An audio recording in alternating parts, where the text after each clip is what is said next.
শনিবার দুপুরের দিকে হঠাৎ সুনামগঞ্জের হাওর অঞ্চলে ঝড় বৃষ্টি শুরু হয়, সাথে ঘন ঘন বজ্রপাত। তখন ঝড় বৃষ্টির মাঝেই ধান কাটছিলেন কৃষকরা। ৪ উপজেলার পাগনার হাওর, মাটিয়ান হাওর ও টগার হাওরে বজ্রপাতে ৫ কৃষকের মৃত্যু হয়। পুলিশ ও স্থানীয়রা জানান, শনিবার দুপুরে তাহেরপুরের মাটিয়ান হাওরে ধান কাটার সময় বজ্রপাতে আবুল কালাম আহত হন। পরে স্থানীয়রা তাকে উদ্ধার করে উপজেলা স্বাস্থ্য কমপ্লেক্সে নিয়ে গেলে চিকিৎসকরা তাকে মৃত ঘোষণা করেন।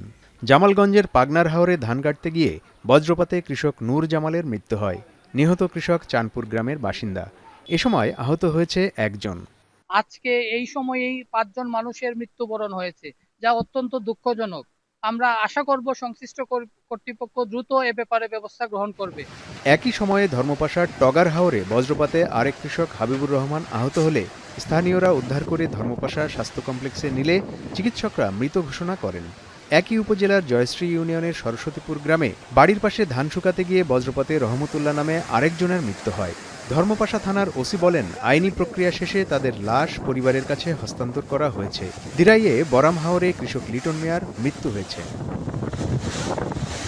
এদিকে ময়মনসিংহের গৌরীপুর ও গফরগাঁওয়ে ২ উপজেলায় বজ্রপাতে প্রাণ গেছে ২ জনের, আহত হয়েছে আরও একজন। এতে এলাকায় নেমে এসেছে শোকের ছায়া। নেত্রকোনার আটপাড়ার ধলার হাওরে কাজ করতে গিয়ে বজ্রপাতে আলতু মিয়া নামে এক কৃষকের মৃত্যু হয়। হবিগঞ্জের নবীগঞ্জে বজ্রপাতে মারা গেছেন আরেক কৃষক। রংপুরের মিঠাপুকুরে দল বেঁধে পুকুরে মাছ ধরার সময় শুরু হয় ঝড় বৃষ্টি।